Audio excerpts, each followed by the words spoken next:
pastor Joaquim, pastora Rose, que são pastores, são pais espirituais.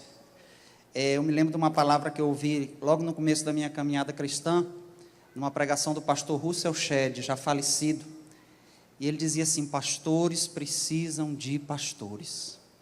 Pastores precisam de pastores. E graças a Deus, amados, mesmo na distância, o pastor Joaquim sempre foi muito presente nas nossas vidas. E poder reencontrar os amados, reencontrar o pastor Mário, eu estava lembrando ali com ele, conheci o pastor Mário na minha adolescência, final da adolescência, quando eu conhecia Jesus na cidade de Pinheiro, conheci ele ali. E é engraçado que não é só aquele versículo que diz que as misericórdias do Senhor se renovam a cada dia, parece que ele também se renova a cada dia, que ele está igualzinho, eu estava dizendo a ele, está igualzinho, glória a Deus, já se vão aí longos anos, mas continuamos servindo ao Senhor, amém? Queridos, eu quero compartilhar com vocês uma palavra que Deus ministrou ano passado no meu coração, eu já tive a oportunidade de pregar, e falou muito ao meu coração, e eu creio que venha calhar, inclusive com a palavra que o pastor deu há pouco aqui, sobre esse tempo que nós estamos vivendo como nação, tá certo? Sem muita demora, vamos abrir a palavra no livro dos Juízes, no capítulo 9.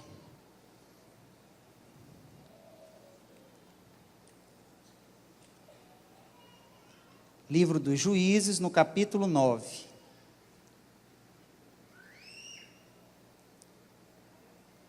Sexto livro da Bíblia, ou é o sétimo? É o sétimo, irmãos. Depois de Josué. Capítulo 9, versículo 7. Amém? Juízes, capítulo 9, versículo 7. Diz assim: quando Jotão soube disso, subiu ao topo do monte Gerizim e gritou para eles: ouçam-me, cidadão de Siquém, para que Deus os ouça. Certo dia, as árvores saíram para ungir um rei para si. Disseram à oliveira: seja o nosso rei. A oliveira, porém, respondeu: deveria eu renunciar ao meu azeite, com o qual se presta honra aos deuses e aos homens, para dominar sobre as árvores? Então as árvores disseram à figueira: venha ser o nosso rei. A figueira, porém, respondeu: deveria eu renunciar ao meu fruto saboroso e doce para dominar sobre as árvores? Depois as árvores disseram à videira: venha ser o nosso rei. A videira, porém, respondeu: deveria eu renunciar ao meu vinho, que alegra os deuses e aos homens, para ter domínio sobre as árvores? Finalmente todas as árvores disseram ao espinheiro: venha ser o nosso rei. O espinheiro disse às árvores: se querem realmente ungir-me rei sobre vocês, venham abrigar-se à minha sombra. Do contrário, sairá fogo do espinheiro e consumirá até os cedros do Líbano. Amém? Vamos orar. Baixa a cabeça onde você está.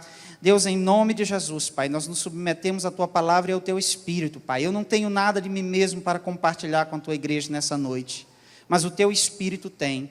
Que a Tua revelação, que a Tua palavra possa penetrar em nossos corações, possa encontrar, Pai, um terreno, Pai, preparado, Pai, para frutificar em nossos corações, em nome de Jesus, amém e amém, graças a Deus. Então, amados, o contexto dessa parábola é o seguinte: o que está por trás dessa parábola? Essa parábola foi proferida por um cidadão chamado Jotão. Quem era Jotão?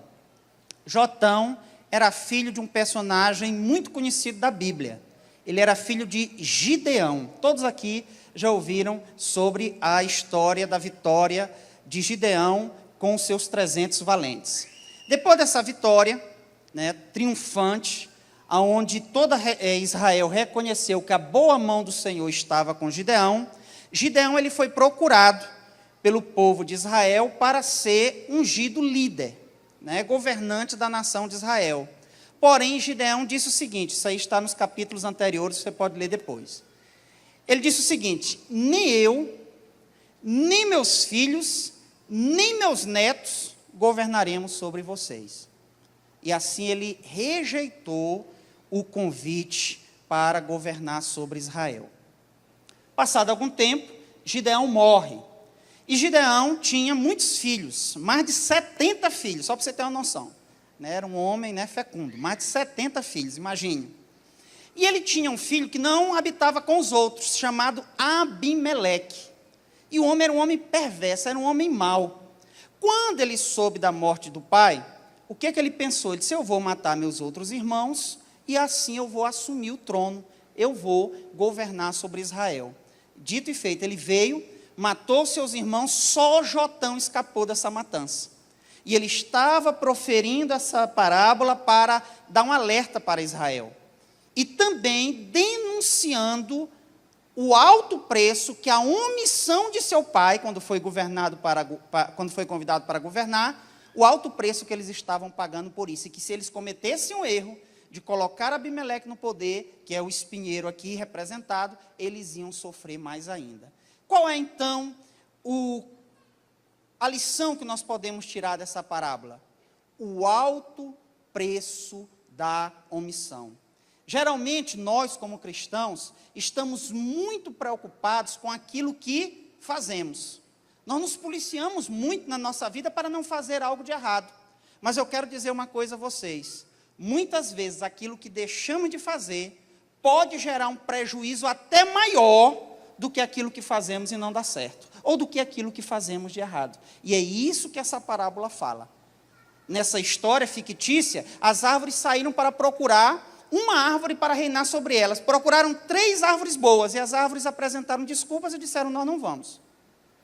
E uma árvore má disse, se não tem ninguém, eu vou. Agora, ele não mentiu, ele disse, vocês vão arcar com as consequências da escolha de vocês. Quando os bons não ocupam os lugares, os maus vêm e ocupam os lugares de poder, os lugares de influência, os lugares de decisão. Para não ficar só no Antigo Testamento, no livro de Tiago, no capítulo 4, versículo 17, está escrito o seguinte, aquele que sabe que deve fazer o bem e não faz, está pecando. Então, quando eu tenho que fazer algo e não faço, eu peco. Quando eu tenho que fazer algo, quando algo está dentro da minha responsabilidade, eu cruzo os braços, eu peco também. Eu não peco só pela ação, eu peco também pela omissão. E muitas vezes é um pecado que a gente pensa que passa despercebido, mas que no tempo certo vai cobrar o seu preço. Vai cobrar o seu preço. A Bíblia, ela nos dá exemplos de servos que foram tentados a se omitir e venceram essa tentação, mas também ela nos mostra exemplos de servos que foram tentados a se omitir e que infelizmente caíram debaixo da tentação da omissão. Eu vou citar rapidamente aqui, não vou ler os textos, mas você pode ler em casa. 2 servos de Deus que foram tentados a se omitir, mas que venceram essa tentação. O primeiro é Moisés. No livro de Êxodo, no capítulo 4, está escrito aquele encontro, que Moisés teve com o Senhor na sarça ardente, e o Senhor chamou Moisés para que ele liderasse a libertação de Israel do cativeiro egípcio. Se você ler aquela passagem, você vai ver que Moisés ele tentou se esquivar. Ele apresentou algumas desculpas para não cumprir o chamado de Deus na vida dele. Porém, ele cedeu, cumpriu o seu chamado, Deus deu a vitória e ele foi o grande libertador de Israel. Nós temos outro exemplo também, vou citar de uma mulher, para não dizer que eu sou machista. A rainha Esté, está também no capítulo 4 do livro de Esté. Num episódio onde, depois de uma estratégia de um inimigo de Israel, o rei Xerxes ele tinha emitido um decreto para exterminar o povo de Israel. Então, um tio de Esté, chamado Mardoqueu, ele procurou Esté, que nessa época já era esposa do rei, e ele disse assim, Esté, você precisa ir à presença do rei e interceder pelo povo. Aí Esté disse, mas Mardoqueu, meu tio, faz muito tempo que o rei não me chama à sua presença. E ninguém podia entrar na presença do rei sem ser chamado por ele, porque era uma desonra. Morria, a não ser que ele estendesse o cetro de justiça, de misericórdia dele. E ela tenta ali se esquivar. E Mardoqueu dá o ultimato para ela. Tudo bem, você pode até não entrar. Deus vai dar o jeito dele de libertar o povo, mas você vai pagar o preço pela sua missão. Então ela se enche de coragem, pede que Mardoqueu convoque o povo para jejuar, entra na presença do rei, o rei estende o cetro para ela, e ela consegue, debaixo da graça de Deus, reverter aquela situação, porque ela não se omitiu. Porém, a Bíblia também tem exemplos de servos que caíram diante da omissão. O primeiro é um que não é tão conhecido, mas está no livro de Juízes, por coincidência também no capítulo 4. É um cidadão chamado Baraque. Nessa época, quem governava Israel era uma juíza chamada Débora. E Deus deu uma direção para Débora, para levantar o povo e lutar contra um exército, se eu não me engano, cananeu, que estava oprimindo o povo. Então ela chama Baraque, que era líder do exército de Israel, e diz que Baraque tem que liderar o exército. Baraque, irmãos, infelizmente não honrava as calças que vestia. Ele disse, eu não vou. Mas se você for, ele dizendo para a mulher, se você for, eu te acompanho. Irmãos, que situação constrangedora, né? Ela disse, tá bom, cabra, como a gente diz lá no Rio Grande do Norte, tá bom, cabra, eu vou. Mas nós vamos vencer. Ela não disse sim, nós vamos vencer. E você vai ficar desonrado. Foi, venceram a batalha e ele ficou desonrado diante da nação de Israel. Outro caso de um servo, esse mais conhecido, que sucumbiu diante da omissão, foi o sacerdote Eli.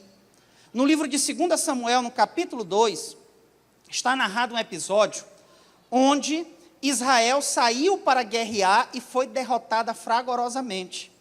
Israel, nessa ocasião, estava sendo liderada por 2 sacerdotes, Ofni e Finéias, que eram filhos de Eli. Porém, a Bíblia diz que eram homens perversos, eram homens maus. Eles chegaram a se prostituir no tabernáculo, só para você ter uma noção. E nesse episódio, eles acharam que levando a arca, eles iam vencer sobre os filisteus. Resultado, foram lutar, perderam a batalha e a arca foi roubada.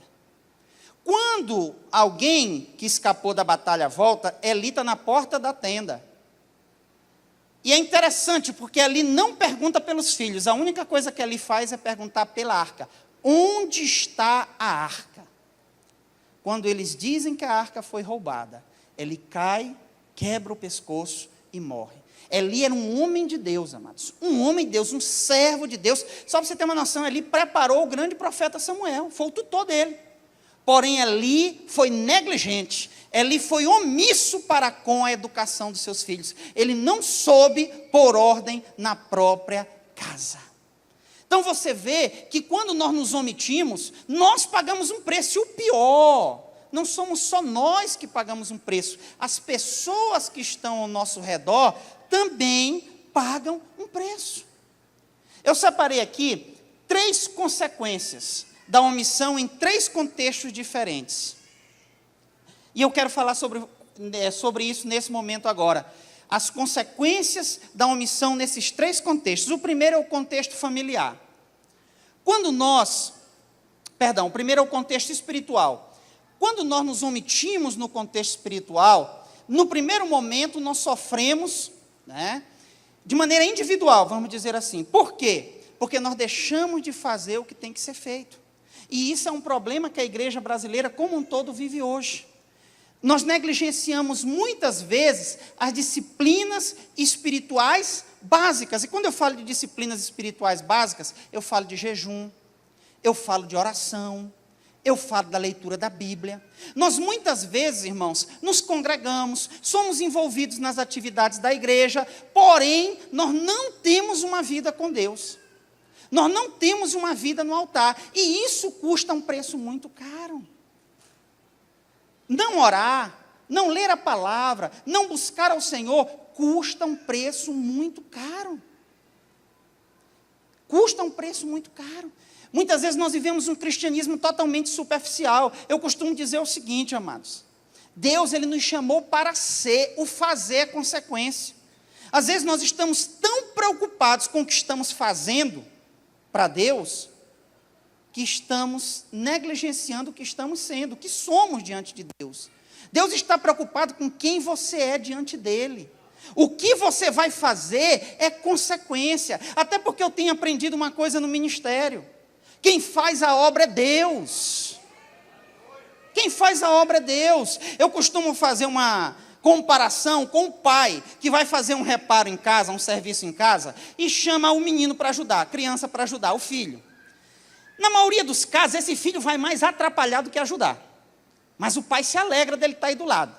Quando o serviço termina, o filho corre para a mãe e diz, eu e papai, nós fizemos aquele determinado serviço. E o pai fica feliz. É assim que Deus faz conosco, Ele faz a obra, entendeu? Mas Ele se alegra de nós pensarmos que fomos nós. Porque você converte alguém? Você transforma alguém? Você não converte, amados. Glória a Deus. Você não converte. Você não faz. Quem faz é Deus. Então você tem que estar preocupado em quem você é no Senhor, independente da dimensão da obra que Deus colocou nas suas mãos. Seja fiel com o que Deus colocou.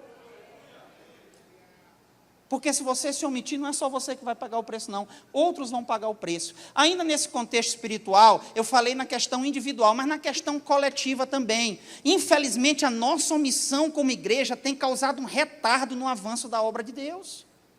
Eu acredito no que o pastor falou aqui, mas a igreja ela tem um papel fundamental nessa retomada.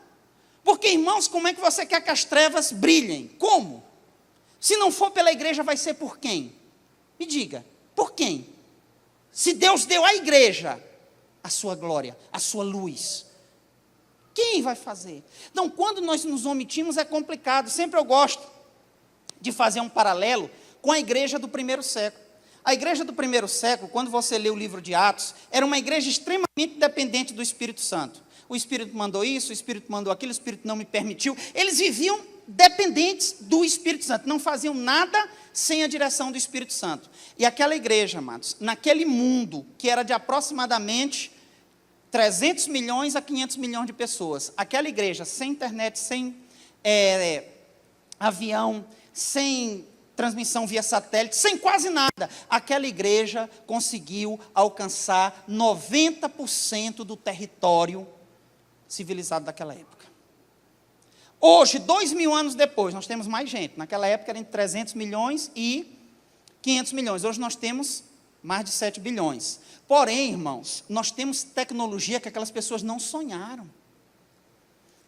E só para você ter uma noção, há uns 2 anos atrás, um projeto chamado Joshua Project, fez um levantamento mundial, e eles chegaram ao número de 3,1. 3 bilhões e 100 milhões de pessoas nunca ouviram falar de Jesus. A maior parte dessas pessoas está na Ásia. 60% dessas pessoas estão na Ásia. São pessoas que nascem e morrem sem nunca ouvir falar de Jesus.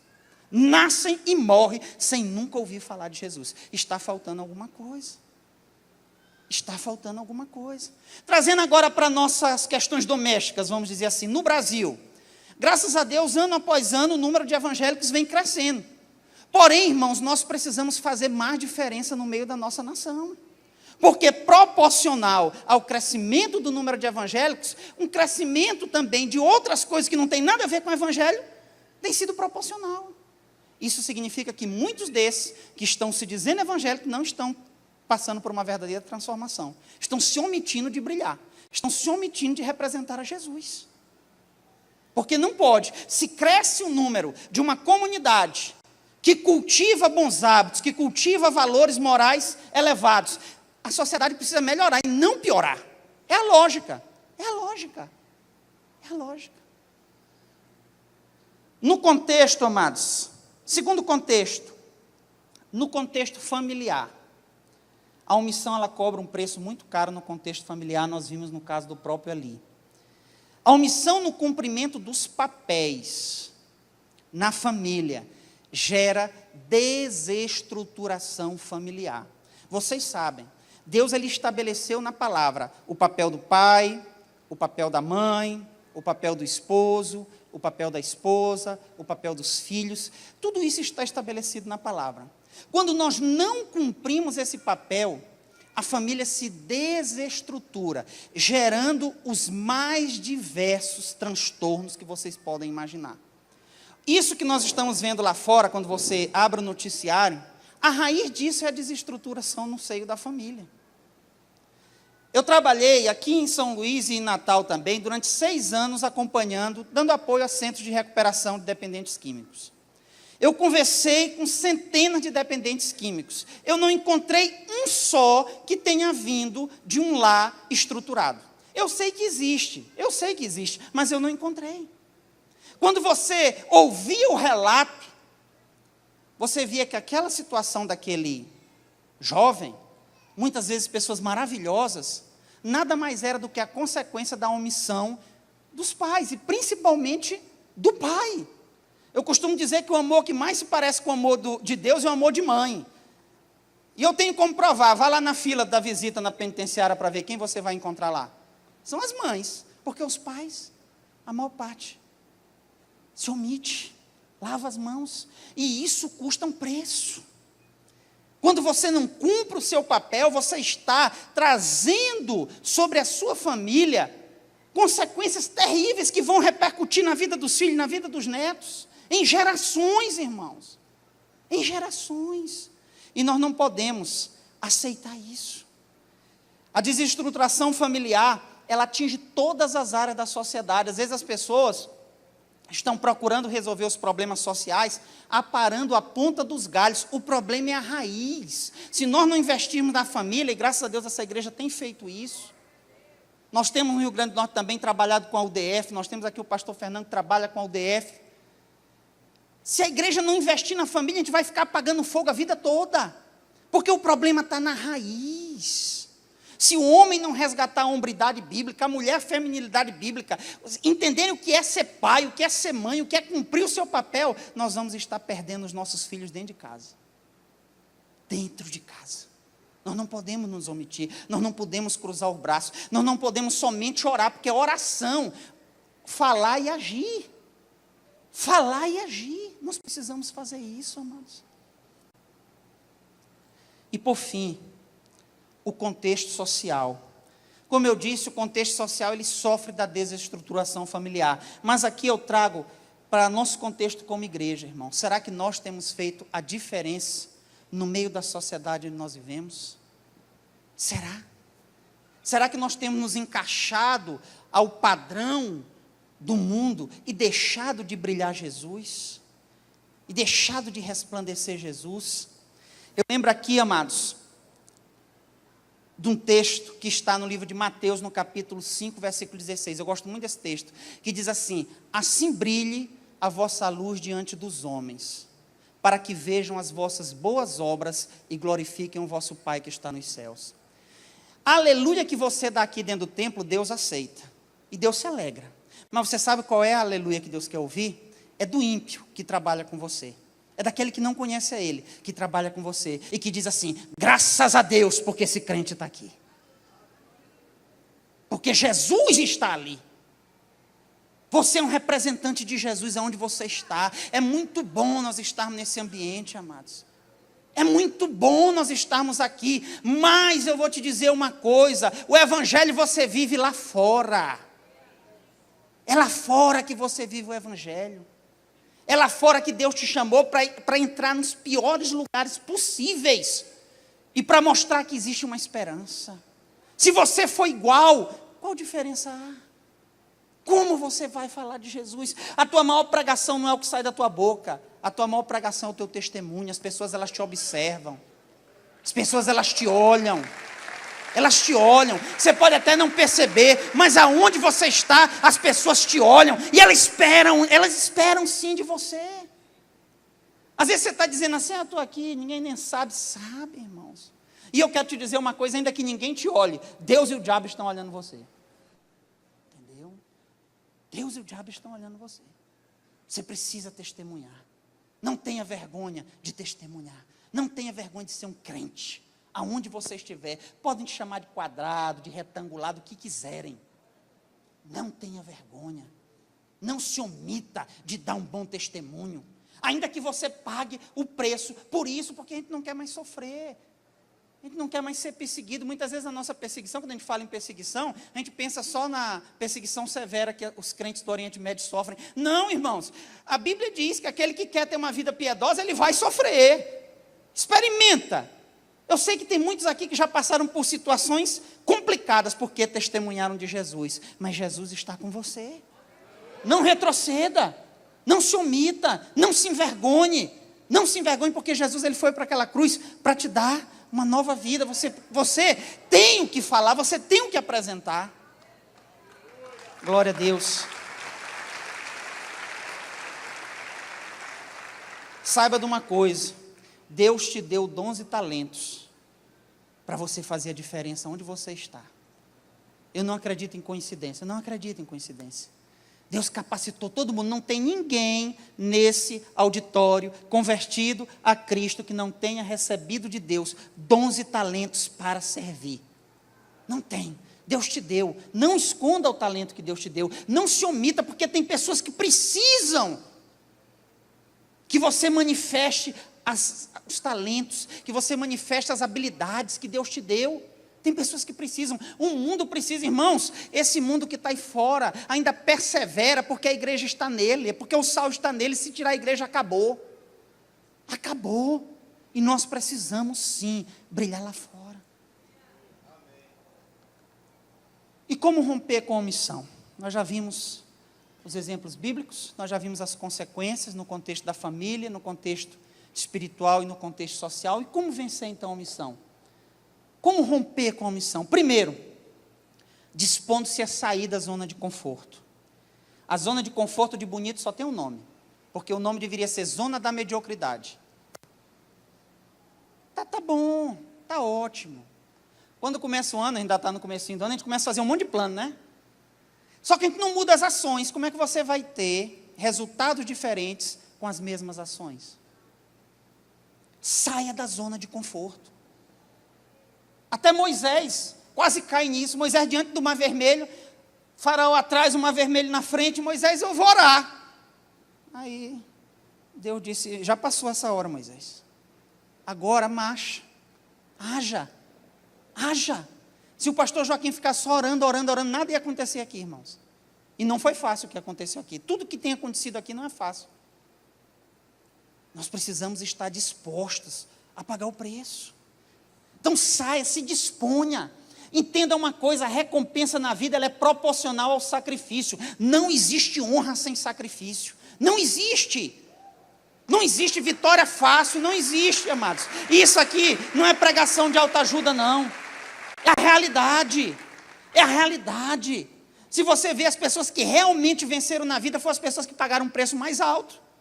Paulo falou sobre isso, ele disse, os corredores, eles se sacrificam, eles dão o melhor, porque eles querem alcançar a coroa. Quanto mais nós que estamos correndo a melhor corrida e a maior corrida de todos os tempos, amados.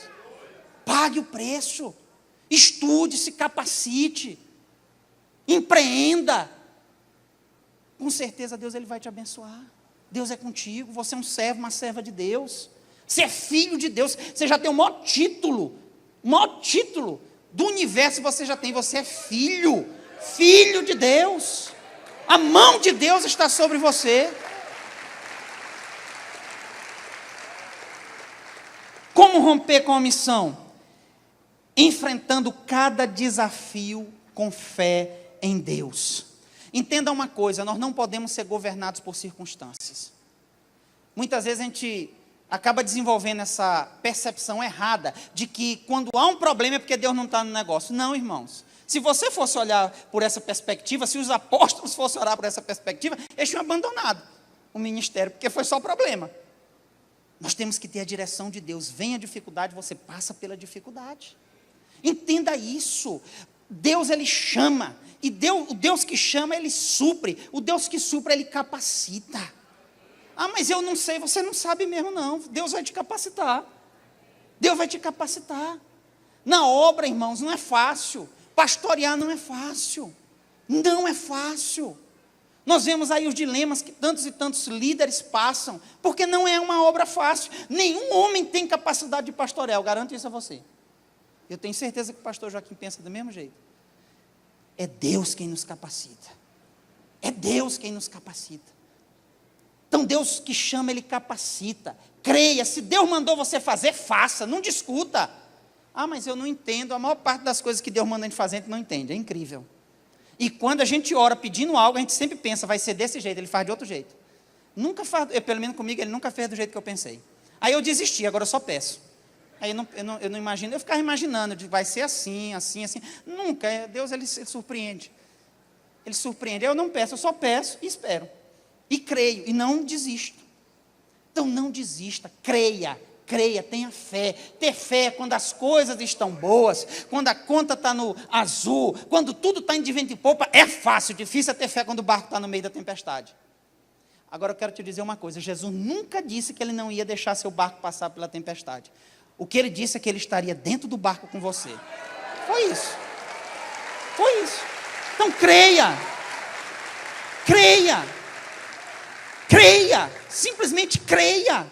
Deus, Ele chama, irmãos, muitas vezes os menos capacitados para fazer as maiores obras, para que a glória seja dEle, porque Ele não divide a sua glória com ninguém.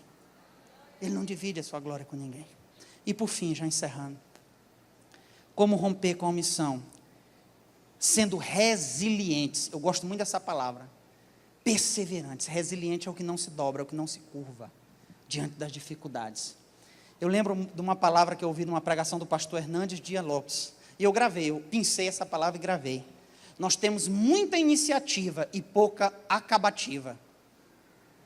É verdade, a gente começa muita coisa, o problema é que a gente não acaba, a gente fica pelo meio, começa um monte de coisa e vai deixando, não chega nunca em lugar nenhum, vai mudando de curso, vai mudando de tanta coisa, não é verdade? Mudando de trabalho, porque a gente não quer enfrentar dificuldades, a gente nunca chega a lugar nenhum. Quem caminha sem saber para onde vai, não chega a lugar nenhum, irmãos, entenda isso.